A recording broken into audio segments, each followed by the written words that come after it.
in a time of chaos, when kings were crowned in the morning and conquered by night, when altars to strange gods littered the land, and the hearts of the people drifted like desert sand. There arose a king, one whose heartbeat was different. His name was Asa, the great-grandson of Solomon, son of Abijah, and heir to the throne of Judah. But Asa's story wasn't written in palaces or victories alone. It was written in his decisions. From the moment he sat on the throne, Asa made a choice that would not only define his reign, but reshape a nation. He chose to seek the Lord with all his heart. Asa looked at the land and saw compromise.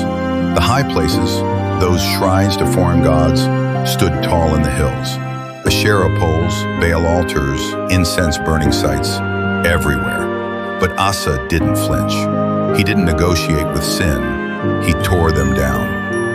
He smashed the idols, crushed the images, and commanded Judah to return to the God of their fathers. And God responded.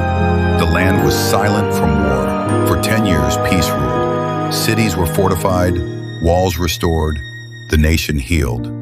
The people, once scattered in belief, stood together again in worship. But peace never lasts unchallenged. A massive army from Cush rose on the horizon. Thousands upon thousands of soldiers, iron chariots, war cries like thunder. They were stronger, fiercer, overwhelming. But Asa didn't run. He didn't gather advisors. He didn't turn to Egypt. He turned to God. He knelt, not in fear, but in faith, and cried out, "O Lord, there is none besides you to help the mighty or the weak. Help us, O Lord our God, for we rest on you, and in your name we go against this multitude." And heaven answered. The Lord struck down the Cushite army. Victory didn't come from Judah's strength, but from their surrender. And Asa's name echoed through the land as a man of faith. But Asa's encounter with God didn't end on the battlefield. As he returned from victory, a prophet came to meet him, Azariah, the son of Oded. The Spirit of God was upon him, and he spoke directly to the king. "Hear me, Asa, and all Judah and Benjamin. The Lord is with you while you are with him. If you seek him, he will be found by you. But if you forsake him, he will forsake you." Azariah warned him of days when Israel had been without the true God, without teaching priests and without the law. But he also brought a promise.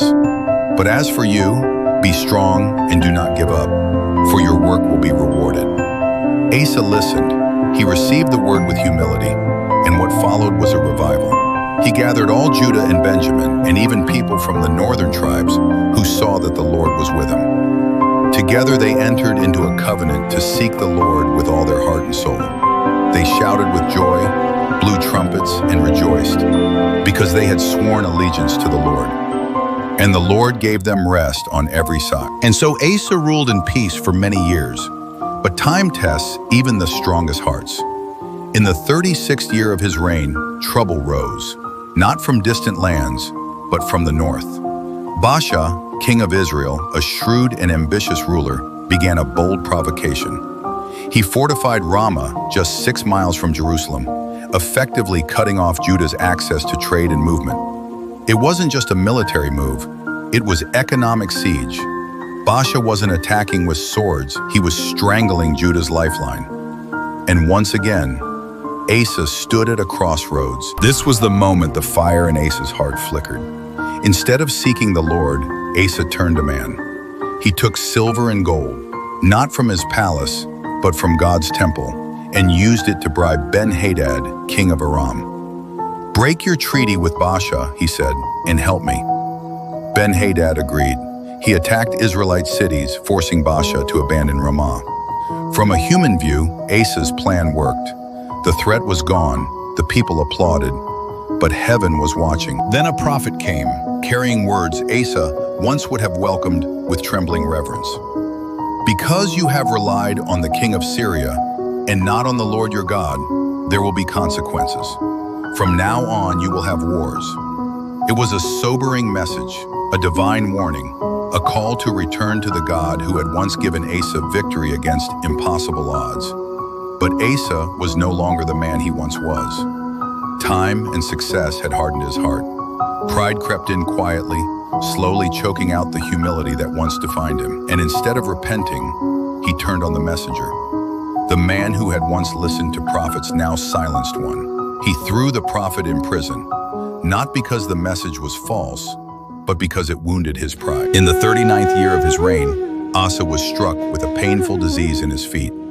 The agony was constant, the days unbearable. But even then, he did not seek the Lord. Physicians came, remedies were tried, but heaven remained silent.